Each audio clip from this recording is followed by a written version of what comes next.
आप सभी class 9th के हमारे प्यारे प्यारे बच्चों को मेरा प्यारा सा नमस्कार। और आज हम इंग्लिश का टॉप ऐसे क्वेश्चन आप लोगों के लिए लाए हैं जो एग्जाम की दृष्टि से महाविव्यायी है। क्या है? महाविव्यायी। तो चलिए देखते हैं। अब आप लोग परेशान होंगे कि सर क्वेश्चन तो 1 नंबर से शुरू होना चाहिए था, ये 4 नंबर से कैसे हो गया? इसे इग्नोर मारेंगे सर। इसे क्या करेंगे? इग्नोर मारेंगे, नंबरिंग को गोली मारो।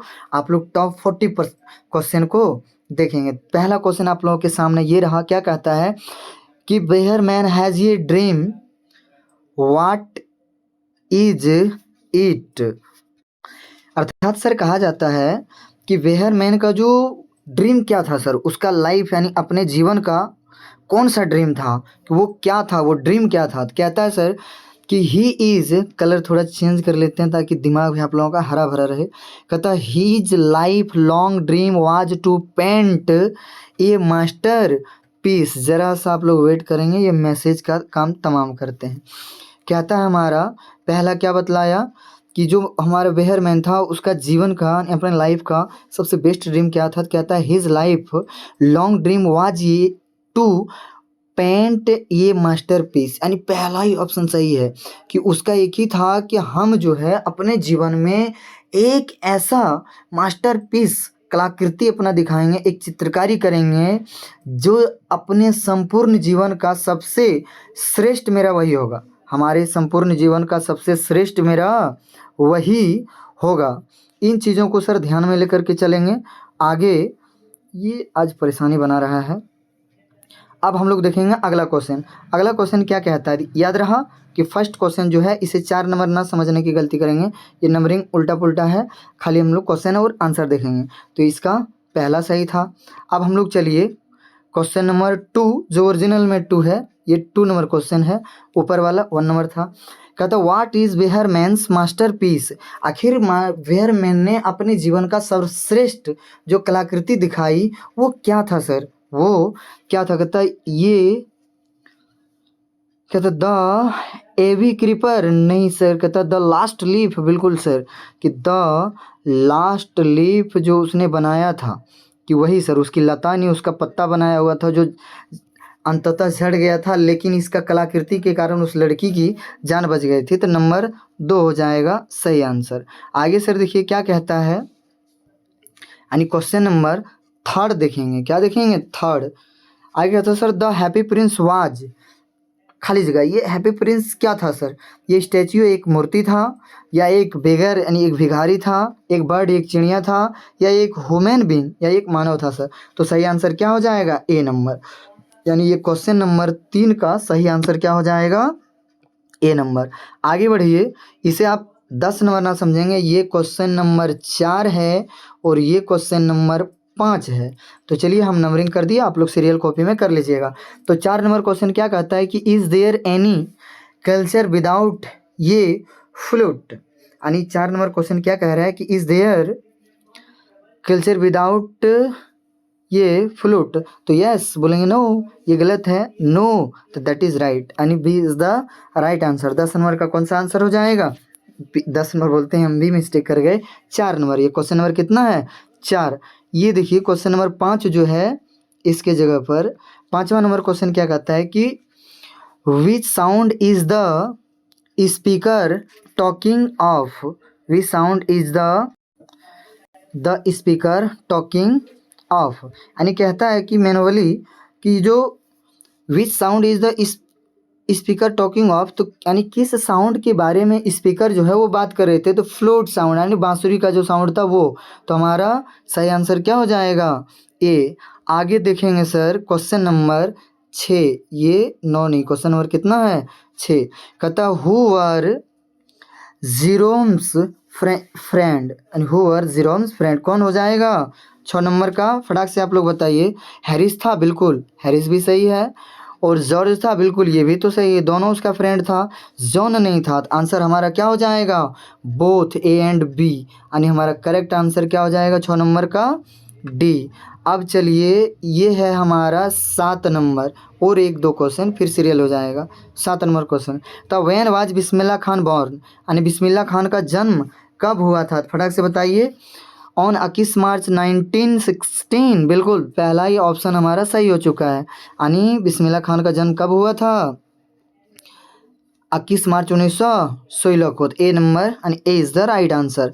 अगला देखेंगे हम, कितना क्वेश्चन नंबर बताइए? 8। कितना नंबर? 8 की who was Bismillah Khan father, यानी बिस्मिल्लाह खान की पिताजी कौन थे? फटाक से बता दीजिए। रसूल बख्श खान थे? नहीं, पैगम्बर बख्श थे। बिल्कुल B number is the right answer. चलिए आगे देखेंगे 9 नंबर। अब यहाँ से आप लोगों को सीरियल मिलेगा, टेंशन लेने की ज़रूरत नहीं है। 9 नंबर में आप लोगों के लिए एक एप्लीकेशन दिया हुआ है। एप्लीकेशन में सर 4-5 क्वेश्चन है जिसे देने की कोशिश करेंगे। कितना टोटल? यहाँ देखिए 9 नंबर ये रहा। यहाँ क्या लिखा आएगा? 10 नंबर, 11 नंबर, 12 नंबर। यानी एक एप्लीकेशन में 4 शब्द लिखने का आपको 4 मार्क्स मिलेगा, जो बहुत जल्दी पूरा हो जाएगा। तो पहले आप लोग एप्लीकेशन पढ़िए, पढ़ने के बाद हम ऑप्शन दिखाएंगे और भरते चलिए कि क्या भराएगा। पहले 9 नंबर कहता है कि टू खाली जगह। अब बताइए टू के बाद क्या भराता है? द भराता है। The headmaster, the headmistress, the principal, जो भरना है। तो ऑप्शन देखिए 9 नंबर के लिए क्या कहता है कि 9 नंबर के लिए टू द हेडमास्टर या टू द हेडमास्टर। अब यहाँ से आप लोग फंस सकते हैं कि सब हेडमास्टर ही लिखा हुआ है, लेकिन किसी में स्पेलिंग गलत है। स्पेलिंग क्या गलत है? सबसे पहले देखिए, ये जो 2 क्वेश्चन हमारे पास है, चलिए बड़ा कर दिया हम, कि लास्ट का डी और सी नहीं होगा, क्योंकि दोनों में छोटा द लिखा हुआ है। द का पहला लेटर बड़ा नहीं है। अब हमारे पास 2 है ऊपर में, कौन है? 2 है। तो 2 में द हेडमास्टर है और द हेडमास्टर, तो द हेडमास्टर ऊपर वाला सही होगा, क्योंकि इसमें द में बड़का टी होना चाहिए और हेडमास्टर में बड़का एच होना चाहिए, जो करेक्ट रूप से हमारा ऑप्शन ए ही सही है। तो 9 नंबर में हमारा क्या भराएगा? Option A. चलिए यहाँ क्या भरा गया हम लोग देख लिए, इस जगह पर भरा गया द हेडमास्टर। क्या भरा गया? द हेडमास्टर, याद रखेंगे सर। अब हम लोग आगे बढ़ते हैं। सर क्या कहता है? एप्लीकेशन आप लोग सब जानते होंगे, तो यहाँ से आप लोगों को पता चल जाएगा क्या भराएगा। फटाक से एप्लीकेशन पढ़ने की कोशिश करिए। आगे देखिए क्या कहता है कि सब्जेक्ट क्या है? एप्लीकेशन फॉर लीव, यानी छुट्टी के लिए आवेदन दिया गया है। Sir most humbly and respectfully I beg to say that, कि बड़े आदर भाव के साथ आपसे कहना चाहता हूँ कि आई एम 10 नंबर में क्या भराता है? बताइए। आई एम फ्रॉम फीवर, कि आप क्या हैं? पीड़ित हैं। पीड़ित का क्या होता है? सफरिंग। तो चलिए 10 नंबर हम लोग देख लेते हैं कि आप फ्रॉम फीवर, फीवर से क्या हैं? डैश हैं आप, फीवर से डैश हैं, तो वो डैश में क्या होगा? आप देखिए सफर्ड नहीं, क्योंकि सर वहाँ एम लग गया है, तो याद रखिएगा इसके बाद बिफोर ही लगेगा। क्या लगेगा? बिफोर। तो इज सफरिंग नहीं सर, क्योंकि एम लग चुका है, फिर इज आप कैसे लगा सकते हैं? कहता वाज सफरिंग, नहीं, एम तो लग चुका है ना, तो ना इज लगेगा, ना वाज लगेगा, ना भी टू लगेगा, सिर्फ बिफोर लगेगा। तो लास्ट में हमारा बिफोर है सफरिंग, तो हो गया 10 का डी नंबर, यानी option D is the right. चलिए एक बार फिर से एप्लीकेशन को आप लोग देखिए ध्यान से क्या कह रहा है। तो हमारा यहाँ क्या भराया था? द हेडमास्टर, इस जगह पर द हेडमास्टर, इस जगह पर सफरिंग। अब चलिए 11 नंबर क्या कहता है, समझिए कि आई एम बिफोर कंपेल्ड ये absent my self from school for 2 days, कि I request you to grant me leave for 2 days, कि 2 दिन में अपने स्कूल जाने में असमर्थ रहूँगा, इस कारण से, यानी हम बीमार के कारण जो है उसे बुखार लगा है, यानी पीड़ित है सर फीवर से, बुखार से, वो सही ढंग से स्कूल अटेंड नहीं कर पाएगा, इसलिए वो रिक्वेस्ट करिए, आग्रह करिए कि हमें 2 दिन का छुट्टी दे दीजिए। आगे देखिए क्या कहता है कि I shall be highly to you for this act for kindness, यानी मैं खाली जगह के लिए आपका हमेशा मान के चलिए आभारी बना रहूँगा। तो वो खाली जगह में क्या भराएगा? 11 नंबर क्वेश्चन हम लोग देखते हैं। ये लीजिए 11 नंबर, ओबीडियंट भराएगा तो नहीं भराएगा, कि वहाँ खाली जगह आभार व्यक्त कर रहे हैं। दूसरा 11 का ऑप्शन बी देखिए यहाँ है, थिंकिंग नहीं। तो 11 का ऑब्लिक्ड, बिल्कुल क्या भरा जाएगा यहाँ पर, ऑब्लिक्ड। तो 11 नंबर का सी नंबर राइट आंसर हो जाएगा। आगे देखिए कहता है, एक बार फिर से मैं रिपीट कर देता हूँ कि जैसे आप लोग एप्लीकेशन उतारेंगे तो 9 नंबर में द हेडमास्टर भरेंगे, यहाँ पर सफरिंग भरेंगे, यहाँ पर द हेडमास्टर, यहाँ पर सफरिंग भरेंगे और यहाँ पर ऑब्लिक्ड भरेंगे। क्या भरेंगे, ऑब्लिक्ड, याद रखेंगे। अब चलिए कहता थैंकिंग यू, योर्स खाली जगह, योर्स क्या, yours lovely, yours obedient, yours प्यूपिल, क्या भराएगा। तो ऑप्शन के अकॉर्डिंग देखते हैं, जो हम लोग हिंदी में लिखते हैं आपका आज्ञाकारी, उसका कौन सा शब्द अच्छा दिया हुआ है। 12 नंबर का देख लीजिए क्या हो जाएगा, योर ओबीडियंटली, पहला ही सही हो गया सर। काइंडली देने की जरूरत नहीं है, लविंगली अपने माँ बाप के लिए, चाचा चाची के लिए, लविंग अपने बेटे के लिए होता है, तो टीचर लोग के लिए क्या हो जाएगा, ओबीडियंटली। 12 नंबर भी सही हो गया। चलिए एक बार कंप्लीट रिवीजन कर देते हैं इस लेटर का। लेटर बढ़िया से देख लीजिएगा कहाँ क्या भराएगा, क्योंकि एक लेटर तो आपसे अनिवार्य रूप से पूछेगा। यहाँ पर क्या भरेंगे बोलिए, द हेडमास्टर। यहाँ पर क्या भरेंगे बोलिए, सफरिंग। 11 नंबर में क्या भरेंगे बोलिए, ओबीडियंट, ऑब्लिक्ड, सॉरी 11 नंबर में क्या भरेंगे, ऑब्लिक्ड। 12 नंबर में योर्स ओबीडियंटली। तो चारों भर लेंगे, ऑप्शन नीचे दिया हुआ है, देख लेंगे, समझ लेंगे और 2-4 बार इसे रिपीट कर लेंगे। चलिए आगे बढ़ते हैं हम लोग क्वेश्चन नंबर 13 की ओर। अब 13 नंबर क्या कहता है कि choose the correct option and answer the following question, यानी 4 ऑप्शन में से कोई एक इसके लिए चुनना है। तो 13 नंबर क्या कहता है कि माई ग्रैंड मदर खाली जगह मी स्टोरीज लास्ट नाइट, यानी पिछली रात को, यानी देखिए लास्ट नाइट है, लास्ट नाइट मतलब पास्ट की बात कर रहा है, और पास्ट की बात कर रहा है तो हम लोग पास्ट शब्द ही चुनेंगे। तो आप लोग ध्यान लगा सकते हैं कि 13 नंबर क्या होगा, हैज। हैज तो प्रेजेंट होता है इसलिए हैज गलत, इज तो भी प्रेजेंट होता है तो इसलिए इज भी गलत, टेल्स भी प्रेजेंट होता है, V5 इज बिफोर दिया हुआ है तो इज हो गया प्रेजेंट, हैज हो गया प्रेजेंट, आर टेल्स यानी भी भर प्लस एस या एस, सिर्फ और सिर्फ प्रेजेंट में लगता है। एक ही हमारा ऑप्शन बच गया बी, यही है सही। यहाँ क्या भरा जाएगा, टोल्ड भरा जाएगा। क्या भरा जाएगा, टोल्ड, यानी option B is the right. चलिए 14 नंबर क्वेश्चन देखिए क्या कहता है कि the passive voice of someone has stolen my pen is, यानी जो है someone has stolen my pen का पैसिव वॉइस आप लोगों को ढूंढना है। तो चलिए देखते हैं क्या होगा। इसमें समवन भूल जाइए, ये तुम्हें दिखेगा नहीं क्योंकि ये प्लूरल सेंस में आ जाता है, इस कारण नहीं मिलेगा। तो माई बुक सब्जेक्ट बनेगा। देखिए माई बुक किस में है, फर्स्ट में, यानी ऑप्शन ए और बी में है। 2 ऑप्शन हमारा खत्म हो गया। अब ध्यान दे सकते हैं सर कहता है माई बुक हैज जो है वो हैज प्लस वर्ब 3 में बदलेगा, तो हैज बिन में बदलेगा। तो माई बुक हैज बिन दोनों में है। अब क्या स्टोलन उसके बाद आएगा, तो स्टोलन आया बाय हिम।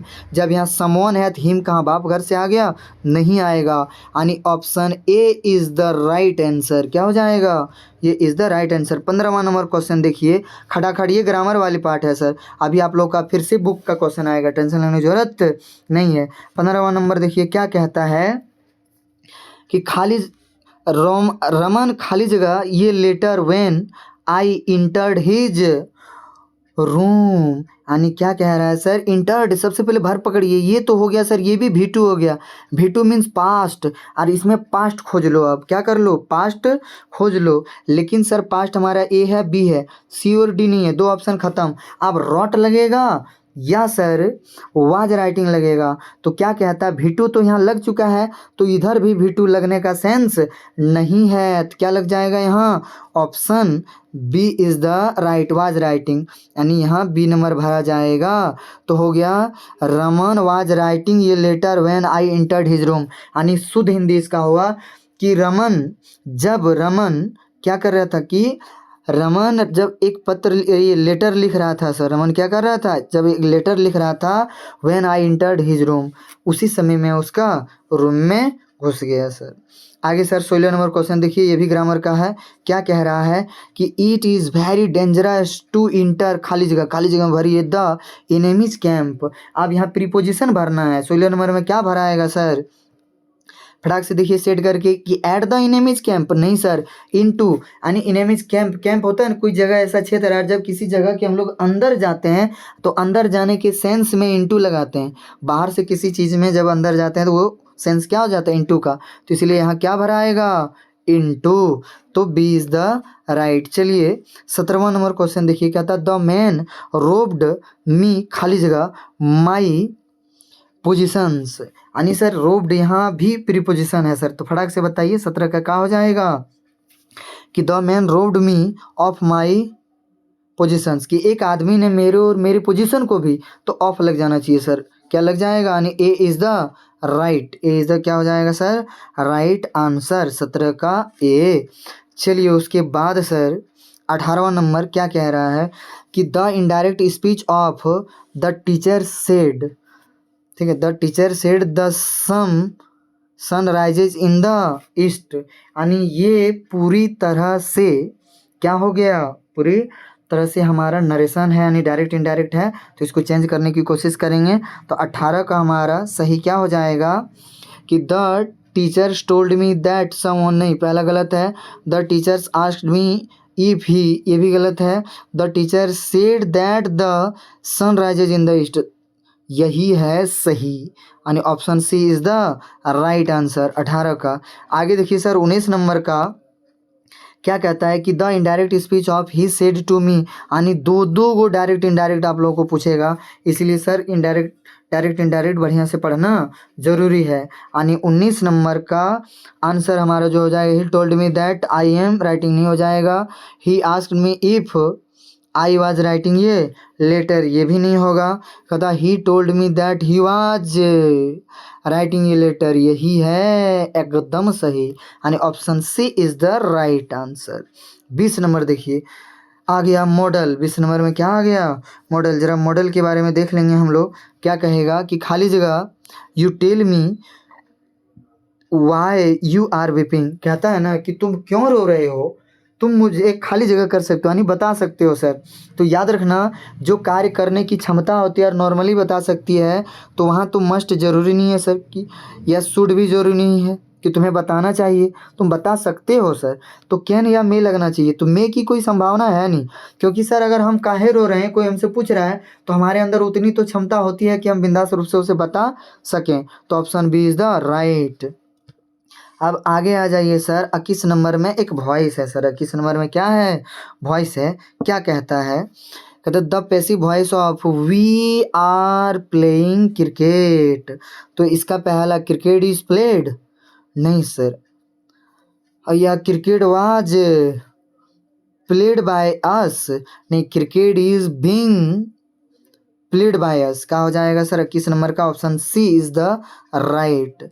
चलिए सर 22 नंबर में वर्ब आ गया, टेंस, टेंस यूज करना है, बेबीज, बेबीज मतलब एक से अधिक, तो सबसे पहले ये लगेगा नहीं आपका, क्योंकि ये ईएस लगा हुआ सिंगुलर वर्ब हो गया। अब क्राई लग सकता है, क्राइंग लग सकता है, क्राइड लग सकता है, कहता आर हंग्री, अब आर की बात आ गया तो मतलब प्रेजेंट, आर की बात आ गया तो क्या चीज़, प्रेजेंट। तो याद रखेंगे सर कि क्राइड लगेगा नहीं या भिटू लगेगा नहीं, हमारे पास एक और दो बच गया, जल्दी बताइए कि क्या लगेगा, क्राइंग लगेगा या क्राई लगेगा।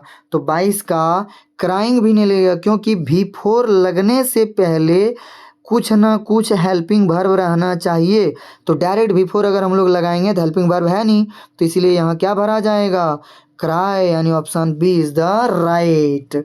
आगे बढ़िए सर, अब आ गया आपकी बुक का आंसर या पैसेज जो भी है, कहता read the extract given below the choose the correct option to answer the question, यानी सर क्वेश्चन का आंसर करने के लिए आपको कहा गया है, तो पहले एक्सट्रैक्ट को पढ़िए ढंग से, क्या कह रहा है, ये पैसेज दिया हुआ है 4 लाइन का, इस पैसेज के आधार पर हम लोग को आगे 2-3 प्रश्नों का जवाब देना है। तो चलिए देखते हैं क्या कहता है पैसेज हमारा, कि एंड बीइंग फेंट with the fasting for the day was almost done, he asked her from her store of cakes two gives him ये सिंगल वन। तो यानी इसका ये पोएम जो समझा रहा है हमें, उस अनुसार से पहले आप क्वेश्चन पढ़ लीजिए तो फिर समझ में आएगा कि क्या क्या रहा था, कहता है कि the given lines are from the poem, यानी ये जो लाइन है, 4 लाइन जो हम लोग पढ़े, किस कविता से लिया गया है? तो ये लीजेंड ऑफ द नॉर्थलैंड का है। किसका है? नॉर्थलैंड, यानी B is the right answer. चलिए अगला देखेंगे सर। कहता sir these lines are composed by, यानी ये जो कविता है सर, ये जो कविता यहाँ दिया हुआ है, इसके लाइन किसके द्वारा कंपोज्ड किया गया है? तो जरा देखेंगे ये कंपोज्ड करने वाला कौन है। 24 नंबर का ये ही सही हो गया, यानी फोर्ब्स कैरी। कौन है? Forbes Carey. 25वां नंबर देखिए सर क्या कहता है कि who is her in the third line, यानी ये जो कविता है, इस कविता में तीसरा लाइन में जो हर है उसका मतलब कौन है सर? ये कि इस हर का अर्थ यहाँ पर कौन है? तो चलिए देखते हैं इसका अर्थ यहाँ पर कौन है। ऑप्शन के अकॉर्डिंग आप लोग जो है, जो हर हो, ही हो, सी हो, इट हो कविता में, इसका मतलब जरूर जानेंगे क्योंकि ये क्वेश्चन पूछ ही देता है। तो कहता है सेंट पेटरनी द पोइटनी एन ओल्ड लेडी, हर का मतलब क्या हो गया? एन ओल्ड लेडी, यानी option is the right answer. आगे बढ़िए क्या कहता है। कहता sir choose the correct option and answer the following question. अब आ गया आपकी बुक का आंसर। 14 क्वेश्चन आपके बुक का रहेगा, गर्दा उड़ा के जवाब दीजिए। क्या कहता है कि मार्गी वाज खाली जगह ईयर्स ओल्ड 11, एकदम बिना कुछ सुने हुए आंसर ठोकिए कि 26 का क्या हो जाएगा? 11, यानी मार्गी कितने साल के थे? 11 साल के। चलिए अगला क्वेश्चन देखिए सर, फटाफट देखिए। कहता who had learn to open the mind and body to सूड एंड वाइब्रेट, यानी 27 नंबर का क्या कह रहा है कि who had learn to open the mind and vibrate to sound and vibration, यानी mind and body to sound and vibration. तो क्या हो जाएगा? Evelyn Glennie. कि एवलिन गिलेनी का जो शरीर था ना सर, वो जो संगीत था, उसके संगीत के जो वाइब्रेशन होता था, उस वाइब्रेशन को इसके बॉडी महसूस कर पाती थी, सुन पाती थी, समझ पाती थी बॉडी से, क्योंकि ये कान से समझ सुन पाती नहीं थी। अगला क्वेश्चन चलिए 28वां नंबर क्या कह रहा है कि the musical instrument which the emperor Aurangzeb banned was, यानी सर औरंगजेब के द्वारा किस संगीतमय जो वाद्य यंत्र होता है उसे बैन कर दिया गया था? तो ए नंबर पुंगी को बैन कर दिया गया था। तो option A is the right. चलिए 29वां नंबर क्वेश्चन देखिए क्या कह रहा है कि during the second world war of which thing ये sudden demand erupted in the market, यानी सर कहता जब द्वितीय विश्व युद्ध का दौर चला था तो कहानी के अकॉर्डिंग उस समय बाजार में किस चीज़ की मांग काफ़ी अधिक बढ़ गई थी? तो टेमेरेंड सीड्स का, यानी इमली के दाने का। तो आगे बढ़ेंगे सर ऑप्शन, ये ऑप्शन बोलते हैं क्वेश्चन 30 की ओर। क्या कह रहा है sir? The poem wind is composed by, यानी विंड जो कविता है, विंड कविता किसके द्वारा रचित है सर? किसके द्वारा रचित है? सुब्रमण्यम भारती सर। किसके द्वारा? सुब्रमण्यम भारती। तो 30 का हो गया बी। अब 31 नंबर क्वेश्चन सर रगड़िए, देखिए आप लोग क्या कह रहा है कि जैनलाब्दीन वाज कलाम से, यानी जैनल कलाम जो है एपीजे अब्दुल कलाम सर, उसके रिश्ते में जैनलाब्दीन कौन लगता है? ये चीज़ देखेंगे। 31 नंबर का कौन था? वो बाप था, उसका बाप मीन्स फादर था। कौन था? फादर। 32वां नंबर क्वेश्चन देखिए, ये है आप लोगों के सामने। क्या कहता है sir? The only women in the world who had scaled mount Everest twice was, यानी पूरे संसार की वो एकमात्र महिला है जिसने माउंट एवरेस्ट को 2 बार फतेह किया है। तो 32 का वो कौन है? संतोष यादव, यानी इसी ने माउंट एवरेस्ट को लगातार 2 बार फतेह किया था, यानी उसके ऊपर चढ़ाई किया था। 33वां नंबर क्वेश्चन क्या कह रहा है? चलिए 33 34 एक साथ हम लोग देखेंगे।